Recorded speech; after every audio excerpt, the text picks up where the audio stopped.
네, 29일자 말씀 요한계시록 5장 8절에서 14절까지의 말씀입니다. 우리 한 절씩 교독하시고 마지막 14절 함께 읽도록 하겠습니다.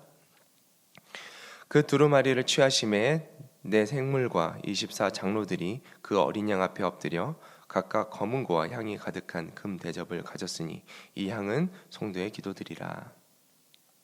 그들이 새 노래를 불러 이르되 두루마리를 가지시고 그 인봉을 떼기에 합당하시도다. 일찍이 죽임을 당하사 각 족속과 방언과 백성과 나라들 가운데에서 사람들을 피로 사서 하나님께 드리시고 그들로 우리 하나님 앞에서 나라와 제사장들을 삼으셨으니 그들이 땅에서 왕 노릇 하리로다 하더라. 내가 또 보고 들음에 보좌와 생물들과 장로들을 둘러선 많은 천사의 음성이 있으니 그 수가 만만이요 천천이라. 큰 음성으로 이르되 죽임을 당하신 어린 양은 능력과 부와 지혜와 힘과 존귀와 영광과 찬송을 받으시기에 합당하도다 하더라. 내가 또 들으니 하늘 위에와 땅 위에와 땅 아래와 바다 위에와 또 그 가운데 모든 피조물이 이르되 보좌에 앉으신 이와 어린 양에게 찬송과 존귀와 영광과 권능을 세세토록 돌릴지어다 하니 함께 읽습니다. 내 생물이 이르되 아멘하고 장로들은 엎드려 경배하더라. 아멘. 우리 요한계시록 5장 말씀을 보고 있습니다. 우리가 앞으로 이제 보게 될 6장에서 16장까지의 내용은 심판 내용을 다루고 있는데 오늘 말씀에서 보고 있는 이 두루마리와 이제 연결되어져서 이제 두루마리의 7인을 떼는 심판, 그리고 7 나팔을 불면서 일어나는 심판들, 그리고 7 대접이 부어지면서 이어지는 심판의 그 강도가 점점 더 점진적으로 강화되어지는 그런 심판의 사건들을 우리가 6장에서 16장까지의 내용을 볼 수 있는데, 오늘 보고 있는 이 5장의 내용은 그 6장에서 16장 그리고 그 이후에 이루어질 그 새하늘과 새 땅에 대한 이 구속사, 그리고 구원에 대한 그 하나님의 계획, 그리고 심판에 대한 하나님의 계획의 그 서막을 여는 장이라고 우리가 볼 수 있습니다. 그 심판을 누가 이룰 것인가? 누가 그 구원을 이룰 것인가? 그 주권을 가지고 계신 이가 어린 양 예수 그리스도다라는 것을 5장에서 가르쳐 주고 계시는 것이죠. 8절 말씀입니다. 그 두루마리를 취하심에 네 생물과 24 장로들이 그 어린 양 앞에 엎드려 각각 검은 고와 향이 가득한 금 대접을 가졌으니 이 향은 성도의 기도들이라. 여기서 이제 두루마리라고 나와 있는데 이 두루마리가 굉장히 중요한 키워드입니다. 하나님의 계획, 하나님의 그 구원 계획과 그리고 심판이 기록된 책인 것이죠. 이 구원과 이 심판에 대한 이 책을 누가 열 것인가? 내 생물과 누가 열 것인가라고 질문했을 때 그 취하신 이가 예수 그리스도다라고 이제 우리가 어제 말씀을 통해서 배웠습니다. 이 심판을 기록된 책, 이 두루마리를 열 자가 누구인가라고 했을 때 우리 앞에서 사도 요한이 이것을 열 자가 사람 중에서, 이 땅의 피조물 중에서는 아무도 없다라는 이 사실에 막 이렇게 눈물을 흘렸던 것을 우리가 보게 되었는데, 예수 그리스도가 이 두루마리를 여실 수 있는, 이 책을 여실 수 있는, 이 책을 완성하실 수 있는 분이시다라는 것을 사도 요한이 보고 감격에 겨워서 이제 기뻐하는 것을 우리가 볼 수 있는데요. 정말 우리 삶 가운데 참 절망 가운데 있고 소망이 없는 우리의 삶 가운데 예수 그리스도께서 오심으로 그 절망이 소망으로 변화되어지고 정말 그 사망에서 생명으로 옮겨지는 기쁨이 우리 안에 동일하게 부어지기를 축복합니다. 네 생물과 24 장로들이라고 기록되어져 있는데요.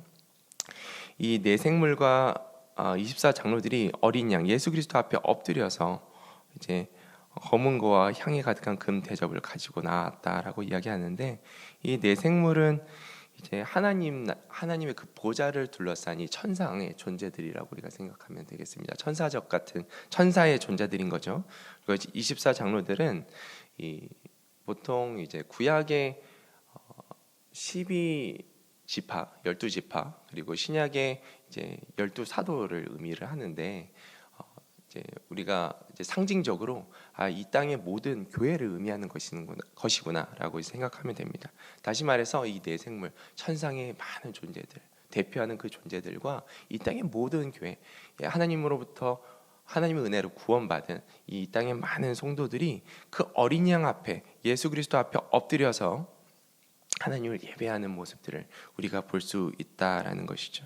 그리고 하나님 앞으로 그 예수 그리스도 앞으로 가지고 나아간 그 향은 성도들의 기도들이다라고 이제 기록하고 있습니다.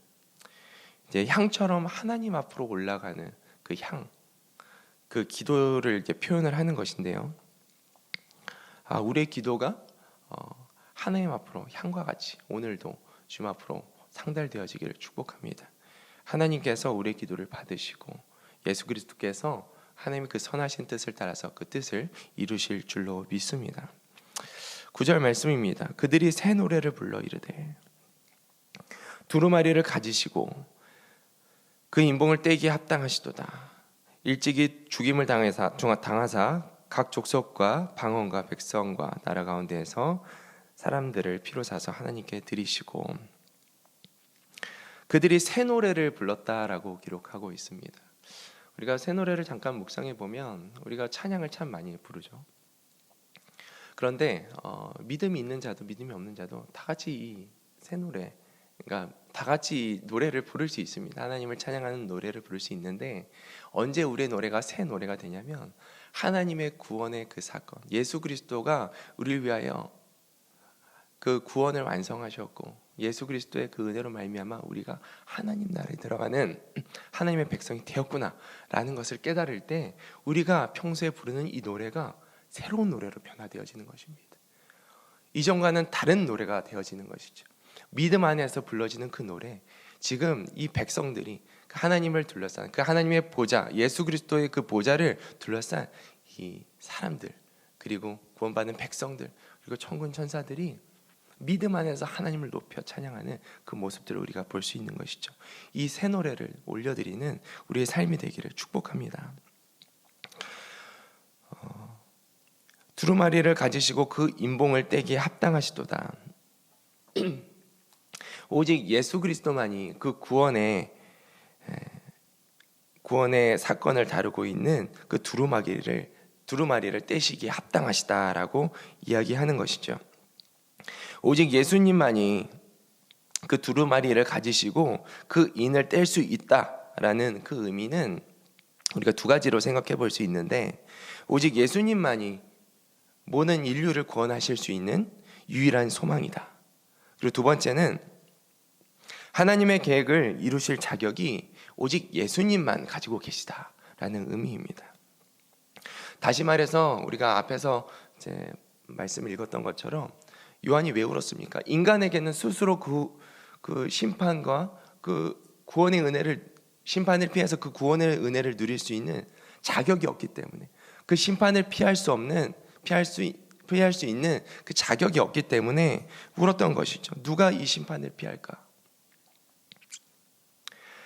그런데 예수님께서 이 땅에 어린 양으로 희생제물로 오심으로써 우리의 죄를 해결해 주신 것이죠. 예수님께서 인간의 그 죄를 해결하기 위해서, 그 인봉을 떼시는 자격을 얻기 위해서는 세 가지 조건이 필요했습니다. 첫 번째는 인간을 대신해야 하기 때문에 참 인간이셔야 했습니다. 그런데 예수님께서 참 인간의 모습으로 이 땅 가운데 오신 것이죠. 두 번째는 인간의 죄를 대신해야 됐기 때문에 죄가 없는 완전한 의인이어야 했습니다. 사람이 자기 자신을 구원할 수 없는 이유는 무엇입니까? 죄인이기 때문이죠. 모든 사람이 죄를 범하였음에 하나님의 영광에 이르지 못하였다라고 기록합니다. 그리고 그 죄의 싹은 무엇입니까? 사망이다. 그러니까 그 누구도 그 사망에서 벗어날 수 없는 존재가 된 것이죠.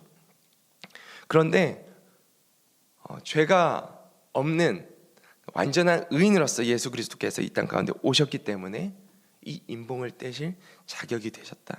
그리고 세 번째는 모든 인류를 구원하셔야 되기 때문에 무한한 가치를, 무한한 그 속성을 가진 하나님이셔야 됐다. 이 세 가지의 조건이 충족된, 그리고 그 세 가지 조건으로 이 땅 가운데 오셨기 때문에 예수님께서 인간은 도저히 해결할 수 없는 그 죄의 문제를 해결하셨다라는 것입니다. 그래서 예수님께서 이 하나님의 구원, 그 구속 계획과 심판 계획을 완성하기에 합당하신 이시다라고 오늘 말씀을 통해서 기록하고 있는 것입니다. 일찍이 죽임을 당하사 각 족속과 방언과 백성과 나라 가운데 사람들을 예수 그리스도의 그 보혈의 피로 사서 하나님께 드리셨다, 하나님 백성 삼으셨다라는 것이죠. 10절 말씀입니다. 그들로 우리의 하나님 앞에서 나라와 제사장들을 삼으셨으니 그들이 땅에서 왕 노릇 하리로다 하더라. 이제 그 예수 그리스도의 피값으로 이제 다시 구원을 얻은 우리 성도들은 어떠한 자들입니까? 우리가 하나님 앞에서 나라와 제사장들이 되었다라고 기록하고 있습니다. 나라는 무엇입니까? 하나님의 통치, 하나님의 다스림이 있는 나라를 의미하는 것이죠. 우리가 하나님의 나라가 되었다. 우리가 하나님의 통치 아래, 하나님의 그 주권 아래 있는 그 나라가 되었다라는 것이죠. 우리가 다 하나님의 통치 아래 있는 나라인 줄로 믿습니다. 그리고 제사장으로 주께서 삼으셨다라는 거예요. 우리가 제사장의 역할을 생각해 보면 하나님 앞에 이렇게 예배를 드리는 그 모습을 우리가 생각해 볼 수 있고, 두 번째로는 하나님과 사람 사이에서 중보하는 역할들을 우리가 생각해 볼 수 있습니다. 실제로 이제 제사장들이 구약 시대에 보면 아침과 저녁으로 이제 상번제라고 하죠.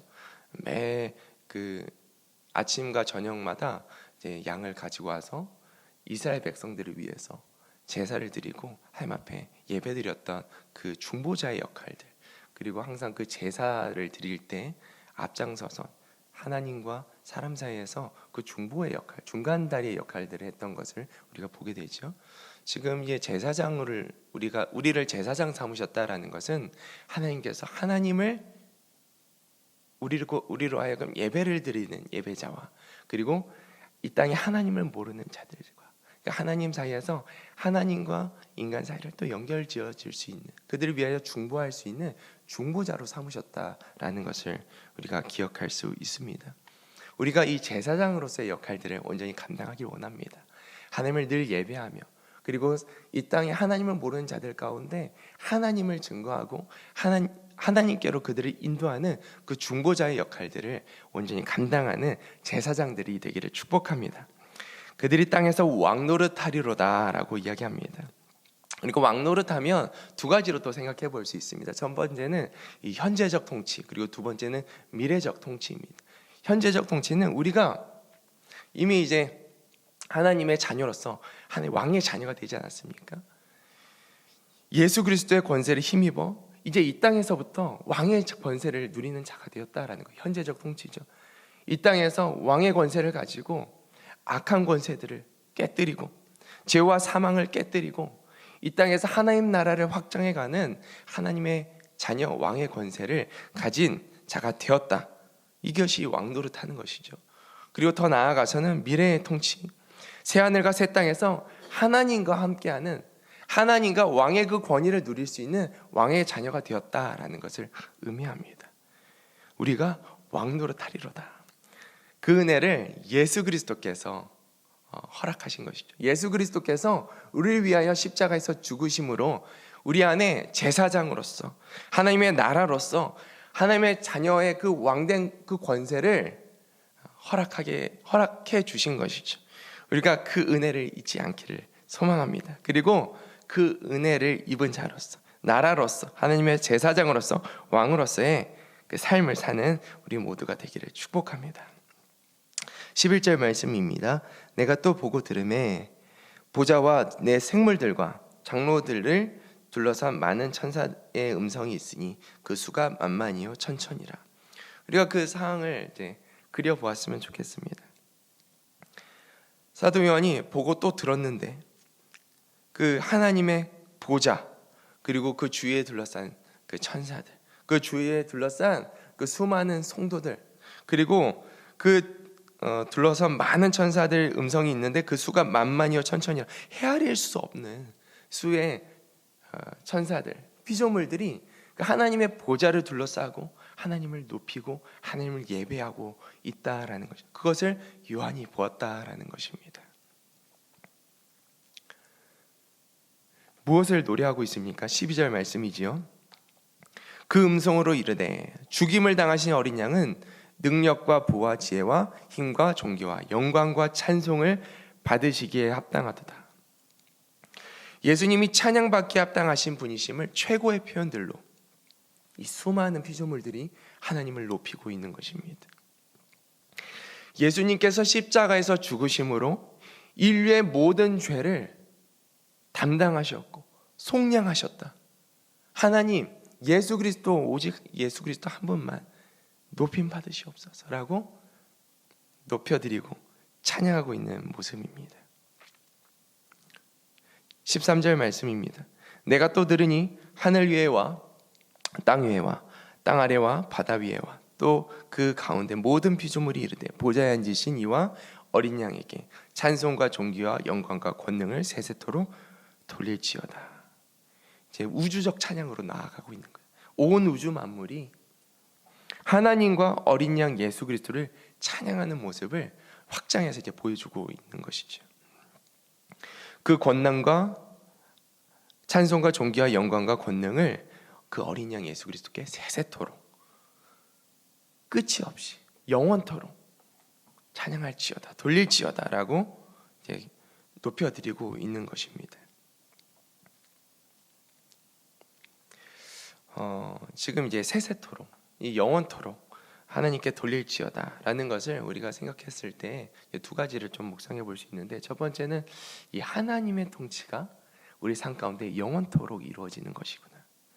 그리고 하나님을 향한 그 예배가 이제 앞으로 영원토록 이루어지는 것인 거구나라는 것을 우리가 생각해 볼 수 있는데,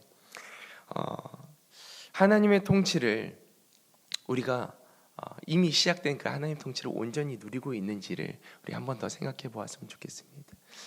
하나님의 통치가 세세토록 우리 삶 가운데 이루어질 텐데, 이미 하나님의 왕이 된, 하나님의 자녀가 된, 하나님의 제사장과 나라가 된 우리의 삶이 정말 하나님의 그 통치 아래에 있는가?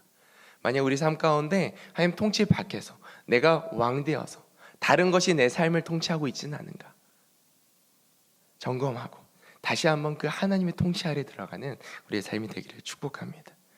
그리고 하나님이 아닌 다른 것을 예배하고 있지는 않은가? 정말 영원토록 찬양받게 합당하신 그 주님을 예배하는, 하나님만을 더 사랑하고 그 하나님만을 예배하는 그 모습들이 우리 삶에서 끊어지지 않기를 예수 그리스도의 이름으로 축복합니다. 14절 마지막 말씀이지요. 내 생물이 이르되 아멘하고 장로들은 엎드려 경배하더라. 그렇습니다. 아멘, 그렇게 되기를 원합니다. 고백하면서 그렇게 예배하면서 오늘 5장 말씀이 이제 마무리되어지는 것이죠. 오늘 말씀을 통해서 우리가 생각하게 되는 것은 두 가지입니다. 오직 예수님만이 우리를 구원하신 하나님의 어린 양이시다. 인간으로서는 도저히 해결할 수 없는 이 구원의 문제, 이 구속의 문제를 오직 예수 그리스도께서 그 일들을 완전히 이루셨다라는 것을 우리가 기억해야 되고, 두 번째는 그렇기 때문에 오직 예수님만이 우리의 찬양, 이 성도들의 찬양과 경배를 받으시기에 합당하신 이시다라는 것을 우리가 기억하며, 오늘도 우리 삶 가운데 우리를 구속하신, 우리를 구원하신 예수 그리스도의 은혜를 기억하며 주님만을 예배하고 찬양하는 우리 모두의 삶이 되기를 축복합니다. 우리 같이 기도하겠습니다. 하나님, 우리를 구원하신 어린 양 예수 그리스도께 모든 찬송과 존귀와 영광과 권능을 올려드립니다.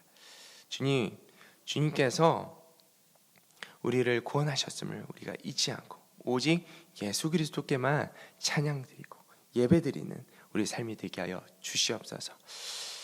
하나님, 우리 삶 가운데 정말 주님의 통치 밖으로 벗어난 삶의 모습들이 있다면 다시 주님의 통치 안으로 들어와 오직 주님께만 우리의 주권을 내어드리고 주님만을 예배하는 우리의 인생이 되게 하시고, 특별히 우리를 왕 같은 제사장 주님의 나라 삼으셨는데 정말 아버지의 뜻을 따라서 이 땅 가운데 아버지의 뜻을 이루고 또 하나님의 나라를 이루어가는 왕의 자녀들이 될 수 있도록, 하나님의 제사장들이 될 수 있도록, 주의 나라들이 될 수 있도록 지금 우리의 삶 가운데 기름 부으시고 우리의 삶을 통하여 역사하여 주시옵소서.